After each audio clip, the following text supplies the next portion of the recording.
J.K. Rowling. During a Harvard commencement speech, Harry Potter author J.K. Rowling outlined the importance and value of failure. 1. Why? Simply because she was once a failure too. A few short years after her graduation from college, her worst nightmares were realized. Coming out of this failure stronger and more determined was the key to her success.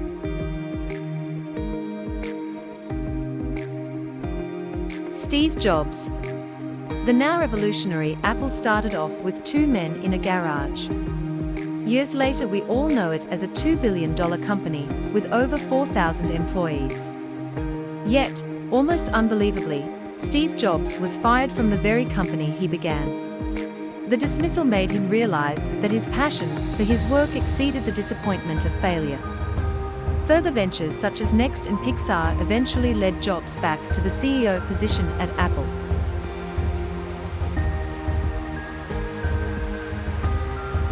Bill Gates.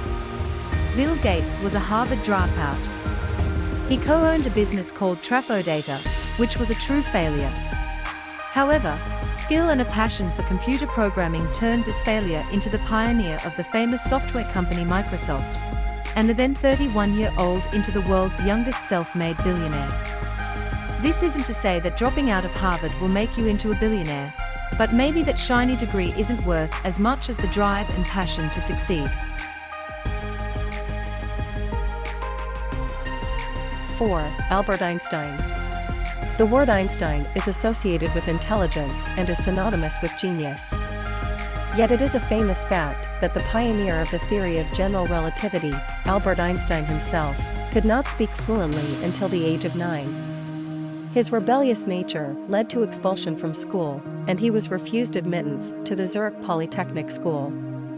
His earlier setbacks did not stop him from winning the Nobel Prize in Physics in 1921. After all, he believed that success is a failure in progress. To this day, his research has influenced various aspects of life, including culture, religion, art, and even late-night TV. Just because you haven't achieved anything great yet, doesn't mean you can't be an Einstein yourself.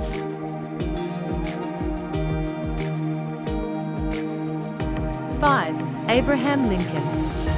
Failing in business in 1831, suffering a nervous breakdown in 1836, defeated in his run for president in 1856, Abraham Lincoln was no stranger to rejection and failure. Rather than taking these signs as a motivation for surrender, he refused to stop trying his best.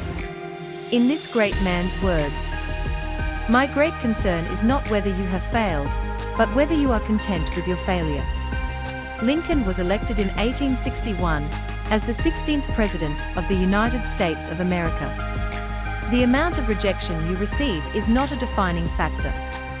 Success is still within your reach.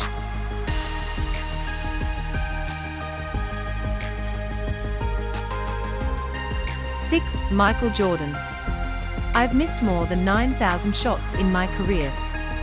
I've lost almost 300 games.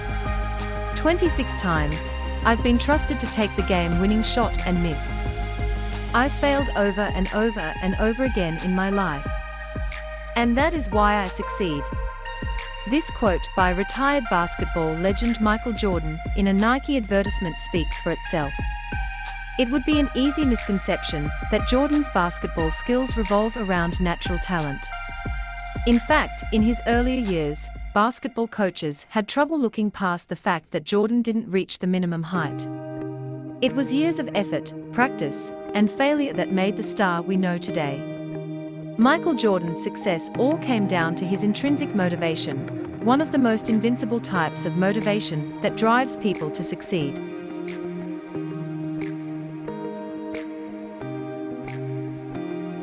7. Steven Spielberg. Regarded as one of the most influential filmmakers of all time, Steven Spielberg is a familiar household name. It is surprising to realize, therefore, that the genius behind Jaws and E.T. had poor grades in high school, getting him rejected from the University of Southern California 3 times. While he was in college, he caught the eye of executives at Universal, who signed him as a television director in 1969. This meant that he would not finish his college degree for another 33 years.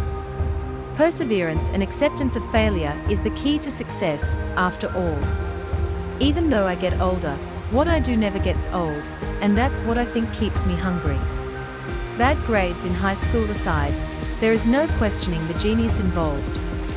To date, Spielberg has directed 51 films and has been awarded 3 Oscars. 8. Walt Disney. Mickey Mouse creator Walt Disney dropped out of school at a young age in a failed attempt at joining the army. One of his earlier ventures, Laugh-O-Gram Studios, went bankrupt due to his lack of ability to run a successful business. He was once fired from a Missouri newspaper for not being creative enough. Yet today, the genius behind Disney Studios is responsible for generations of childhood memories and dreams.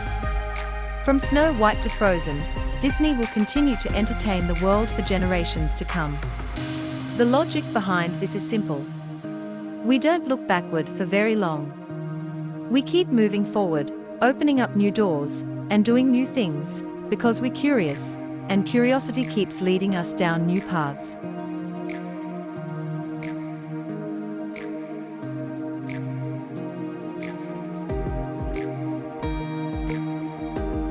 Nine. Vincent Van Gogh. During his lifetime, Vincent Van Gogh suffered mental illness, failed relationships, and committed suicide at the age of 37.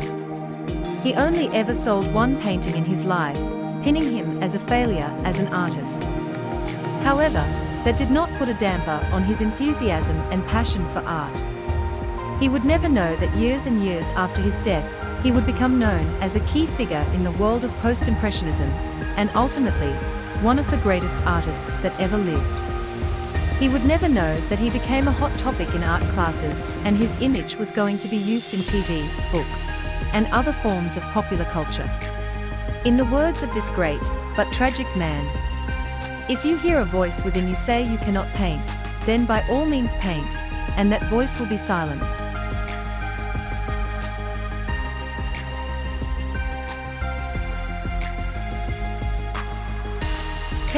Stephen King.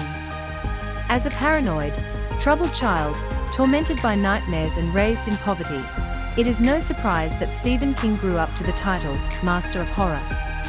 An addiction to drugs and alcohol was his mechanism to cope with the unhappiness he felt in his life.